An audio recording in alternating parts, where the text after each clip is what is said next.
Get your hands out of your pockets. Step away from the counter. Now. Officer, I'm waiting for my prescription. I haven't done anything wrong. We got a call about a disturbance. That's you. Drop the cane and put your hands behind your back. It's not a weapon. It's a medical device. I can't stand without it. Drop it. You are making a mistake you're going to regret for the rest of your life. Look, officer. Get your hands out of your pockets. Excuse me, I said get your hands out of your pockets and step away from the counter. Officer, I'm waiting for my prescription. I don't care what you're waiting for. We've got a report of a suspicious individual causing a disturbance. That's you. I haven't said a word to anyone. I'm just standing here. You're making people nervous. Drop the cane and put your hands behind your back. It's not a prop, son. It's a medical device. I can't stand without it. I said, drop it. You are making a mistake that you are going to regret for the rest of your life. Officer Kyle Vance had been patrolling the streets of Oak Creek for 6 years. He was 29 years old, ambitious, and possessed a dangerous combination of arrogance and authority. He walked into that pharmacy believing he was about to take down a drug addict or a thief. He was convinced that his badge gave him the final say in every situation. But he was wrong. The man he was barking orders at wasn't a criminal. He was Marcus Thorne, a 52-year-old retired Army Ranger, a recipient of the Purple Heart, and a man who had given more to his country than Officer Vance could ever comprehend.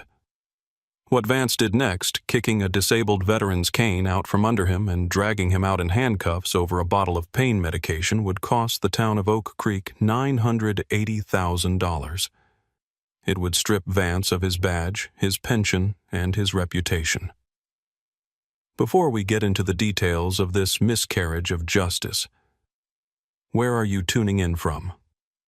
If you believe that our veterans deserve respect and that badges should represent protection, not persecution, please hit that subscribe button. We bring you these stories because the truth matters, and accountability only happens when good people pay attention. The Oak Creek Pharmacy is a staple in this quiet, mid-sized town. It sits on Elm Street right across from the library. It's the kind of place where the pharmacists usually know your name and ask about your grandkids. It was 10:15 a.m. on a Wednesday in October. The autumn sun was bright, casting long shadows through the glass doors. Inside, it was quiet. The smell of antiseptic and floor wax hung in the air. There were only 3 other customers in the store. A young mother buying diapers, an elderly man checking his blood pressure at the machine, and Marcus Thorne. Thorne had been living in Oak Creek for 15 years. He kept to himself mostly. At 52, he moved with the stiffness of a man 20 years his senior, a legacy of a roadside bomb in Afghanistan that had shattered his right leg and left him with permanent nerve damage. He wasn't looking for trouble. He was looking for relief. His doctor had called in his refill for hydrocodone 2 days prior, a medication strictly controlled and absolutely necessary for Thorne to manage the chronic pain that flared up when the weather turned cold. Thorne stood near the consultation window, leaning heavily on his cane. It was a sturdy black aluminum model with an ergonomic grip. He wore a faded gray hoodie, loose-fitting track pants to accommodate the swelling in his knee, and a baseball cap pulled low. To the casual observer, he might have looked unkempt. To anyone paying attention, he looked like a man in pain. He had been waiting for 20 minutes. The pharmacy tech, a young woman who was new and clearly overwhelmed, had told him there was an issue with the insurance authorization. "Just a few more minutes, Mr. Thorne," she'd said. He nodded, shifting his weight to his good leg. He didn't complain. He didn't raise his voice. He had learned patience in the Hindu Kush mountains, lying still for hours waiting for a target. Waiting for a pill bottle was nothing compared to that. But his silence, his hoodie, and his physical discomfort were being watched by a pair of eyes that saw only a threat. Brad Sterling was the new store manager. At 32, Sterling was a man who desperately wanted to be important. He had transferred from a branch in a larger city 3 weeks ago and brought with him a profound suspicion of anyone who didn't fit his image of a good customer. He stood in the elevated manager's booth watching Thorne through the gaps in the merchandise displays. He saw a black man in a hoodie. He saw the pacing Thorne had to move every few minutes to keep his leg from seizing up and interpreted it as casing the joint. He saw Thorne check his watch and interpreted it as impatience or nervousness. In Sterling's mind, a narrative began to form. This wasn't a patient waiting for medicine. This was an addict looking for a fix, or worse, a robber waiting for the store to clear out. Sterling didn't check with the pharmacy tech. He didn't walk over and ask, "Can I help you, sir?" He let his bias fill in the blanks. Sterling watched for another 5 minutes. When Thorne reached into his pocket to pull out his phone and check a text message from his wife, Sterling flinched. He picked up the phone and dialed the non-emergency line, but his voice carried the urgency of a bank robbery. "This is Brad Sterling, manager at Oak Creek Pharmacy. I need a unit here.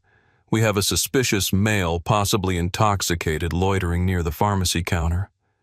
He's been here nearly half an hour, pacing, acting erratic. He's making my staff uncomfortable." The dispatcher asked the standard questions. "Is he armed? Has he made threats?" Sterling hesitated, then exaggerated to ensure a quicker response. "He's got his hand in his pocket like he might have something. He's agitated. I'd like him removed before he does something." The call was logged.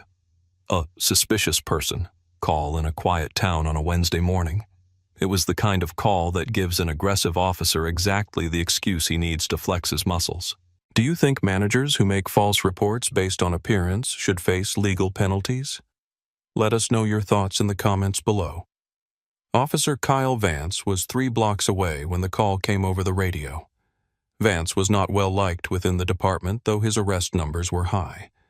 In his 6 years on the force, he had accumulated 9 complaints. Most were for discourtesy, 2 for excessive force. The internal affairs files painted a picture of an officer who escalated situations rather than de-escalated them. He was a man who saw respect as something to be demanded, not earned. The union had successfully argued down the previous complaints to training opportunities, or unsubstantiated, keeping Vance on the street. But the pattern was undeniable. Vance believed that policing was about dominance. When he heard "suspicious male" and "agitated" at the pharmacy, his adrenaline spiked. He didn't think about community policing. He thought about control. Vance pulled his cruiser into the pharmacy lot, parking diagonally across 2 handicap spaces right in front of the doors. It was a power move he often used, establishing that he could go where others couldn't. He adjusted his belt, checked his body camera to ensure it was on a department requirement he couldn't bypass, and walked briskly toward the entrance.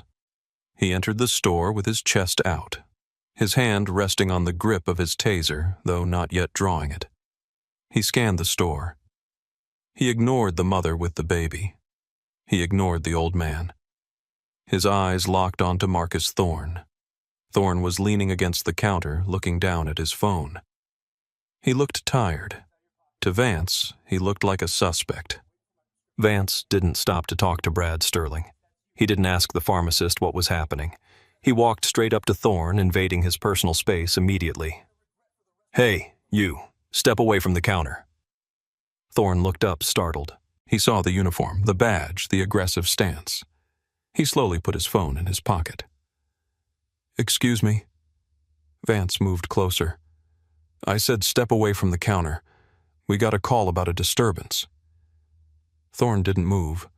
He couldn't move quickly even if he wanted to. "There's no disturbance, officer. I'm waiting for my medication. The pharmacist is sorting out the insurance." Vance scoffed. "Yeah, I bet. What kind of medication? Oxy, Perks?" Thorne straightened his spine as much as he could, wincing slightly. "That is my private medical information, but I am picking up a prescription legally prescribed by my doctor at the VA hospital." Vance narrowed his eyes. The mention of the VA didn't register as veteran to him. It registered as an excuse he'd heard from vagrants before. "Let me see some ID." Thorne shifted his weight to his cane so he could reach for his wallet. "I have my driver's license and my VA identification card right here." He moved his hand slowly toward his back pocket. "Don't reach!" Vance barked, his hand dropping to his holster. Thorne froze. "Officer, I am getting my ID, which you just asked for. Do it slowly." Thorne used 2 fingers to pull out his wallet. He opened it and presented his Veterans Affairs ID card, which clearly displayed his photo, his branch of service Army, and his status. Vance barely glanced at it. In his mind, the decision had already been made. "This looks fake. Anyone can print these off the internet." Thorne blinked disbelief washing over him. "Fake. That is a federal government ID. You can call the precinct and have them verify it. Look at the hologram." Vance slapped the wallet out of Thorne's hand. It hit the floor with a soft thud. "I'm not playing games with you. The manager wants you gone.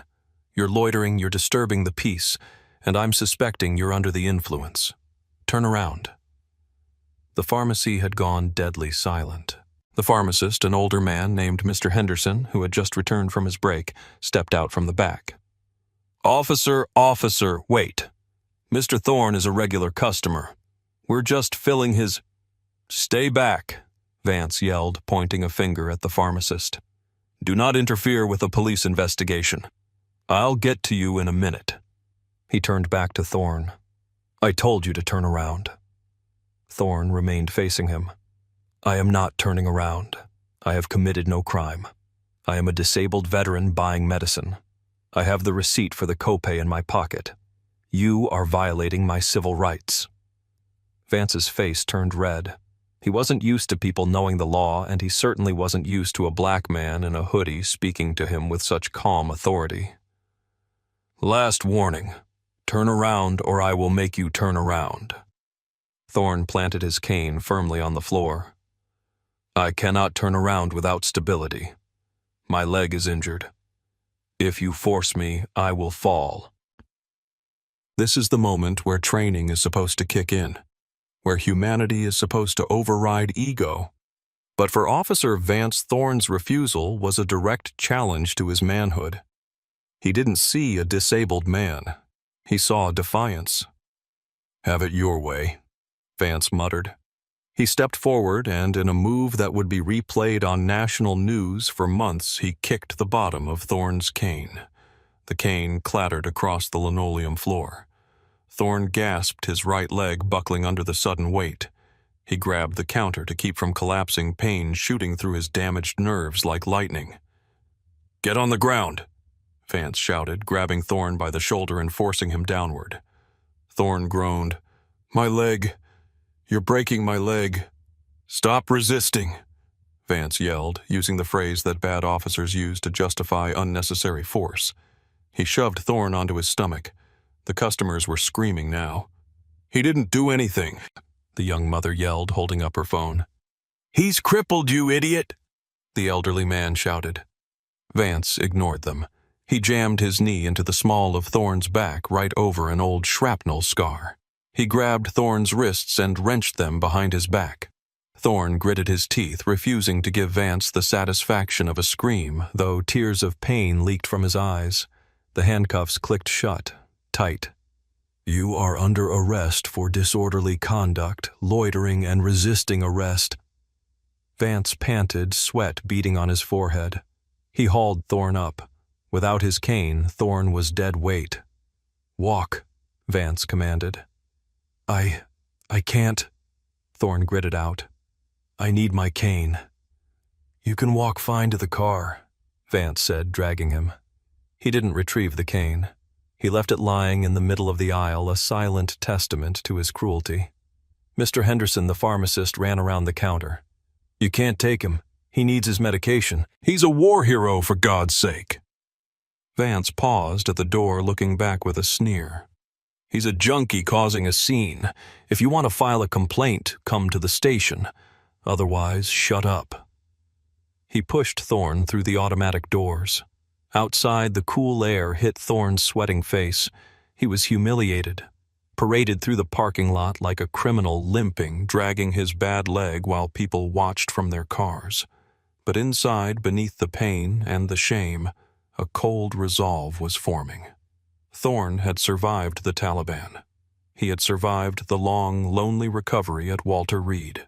He would survive Officer Kyle Vance. and he would make sure this man never wore a badge again. The drive to the precinct was short, only about 10 minutes. Thorne sat in the back of the cruiser, twisted at an awkward angle because of the handcuffs and his stiff leg. He closed his eyes and focused on his breathing, a technique he'd learned in pain management therapy. He didn't speak to Vance. He didn't beg. He mentally cataloged every second. The time of arrest. The refusal to look at ID. The assault, because that's what kicking the cane was. The denial of medical equipment. Vance glanced at him in the rearview mirror, perhaps expecting cursing or pleading. The silence unnerved him. "Quiet now, huh?" Vance taunted. "Not so tough without your little audience." Thorne opened his eyes and met Vance's gaze in the mirror. "I have nothing to say to you, officer. I'll save it for your superiors." Vance laughed, but it sounded hollow. They arrived at the Oak Creek Police Department. Vance pulled Thorne out of the car again, forcing him to walk without support. They entered the booking area. The desk sergeant on duty was Thomas Miller. Miller was 58, a relic of the old school nearing retirement. He was a Marine Corps veteran who had served in the Gulf War. He knew the town, he knew the people, and he knew a bad arrest when he saw one. He looked up from his paperwork as Vance dragged Thorne in. Miller's eyes went immediately to Thorne's dragging right leg, then to the handcuffs, then to Vance's flushed face. "Vance, what in the hell is this?" Miller asked, his voice low and gravelly. "Disorderly at the pharmacy, refused to leave, resisted arrest, possibly high on narcotics," Vance recited, puffing his chest out. Miller stood up and walked around the desk. He looked at Thorne. He saw the gray hoodie, yes, but he also saw the bearing, the way Thorne held his head up despite the pain. And he saw the scar running down the side of Thorne's neck, a faint line that only another soldier would recognize as a close call. "Sir," Miller said to Thorne, ignoring Vance, "are you injured?" "I am a disabled veteran sergeant," Thorne said, his voice steady. "This officer kicked my cane away and forced me to walk on a reconstructed leg. I am in extreme pain." Miller's head snapped toward Vance. "You did what?" "He was using it as a weapon. I secured the scene," Vance defended weakly. Miller looked back at Thorne. "What were you doing at the pharmacy?" "Picking up my hydrocodone prescription. My ID is in my wallet, which the officer threw on the floor at the store, but I have my dog tags." Thorne nodded toward his chest. Miller reached out and gently pulled the chain from under Thorne's hoodie. The tags jingled. Miller read them. Thorne Marcus. Oppose. Ranger. U.S. Army. Miller's face went pale, then red with a fury that made the air in the room drop 10 degrees. He looked at the paperwork Vance had slapped on the counter. "You arrested a ranger," Miller whispered, "for buying medicine." "He didn't show ID," Vance lied. "He showed a VA card," Thorne corrected. "The officer called it fake." Miller turned to Vance. The look in his eyes was terrifying. "Uncuff him." Vance blinked. "Sarge, I have to process." "Uncuff him right now, Vance, or so help me. God, I will rip that badge off your chest myself." Vance's hands shook as he unlocked the cuffs. Thorne rubbed his wrists, deep red grooves left in his dark skin. Miller grabbed a chair and shoved it under Thorne. "Sit down, sir. I am calling an ambulance for your leg." "I don't need an ambulance, Sergeant," Thorne said. "I need my medication, and I need to file a formal report against this man." Miller nodded slowly. "You'll do both. Vance, get in the captain's office. Now." "But the captain isn't in." "Then you sit in there and you wait for him, and you leave your gun and your badge on my desk." Vance looked around the room. Other officers had stopped what they were doing. They were looking at Thorne's leg. They were looking at the dog tags. They were looking at Vance with disgust. The blue wall of silence does not protect you when you violate the sacred code of respecting those who served. Vance unbuckled his belt The heavy thud of the equipment hitting the desk sounded like a gavel coming down. The fallout was immediate and catastrophic for the city administration. By the time Thorne was driven back to the pharmacy by the captain himself to retrieve his cane and medication, the video from the young mother's phone was already on Facebook. It had 10,000 shares in 2 hours. Local hero assaulted by police. Veteran's cane kicked away. The visual of a uniformed officer kicking a cane out from under a crippled black man was indefensible. It was visceral. It was cruel. It stripped away any argument of compliance or confusion. It showed malice. Brad Sterling, the manager, tried to backpedal. When the local news crew showed up at the pharmacy an hour later, he refused to come out of his office. Corporate headquarters fired him by 5:00 p.m. that same day. His statement about feeling threatened by a man leaning on a cane crumbled under the weight of the video evidence and the witness testimonies of the pharmacist and the other customers. Sterling was blacklisted from the retail industry, his career over at 32. But the real legal storm was directed at Officer Vance and the Oak Creek Police Department. Thorne contacted a civil rights attorney who specialized in ADA, Americans with Disabilities Act, violations. The lawsuit was filed the following week. It accused Vance of excessive force false arrest racial profiling and a gross violation of the ADA for denying a disabled person their assistive device. The city attorney took one look at the video, read Sergeant Miller's scathing internal report, and told the mayor, "We cannot go to trial. We will lose, and the jury will give him $10 million. The settlement negotiations were short.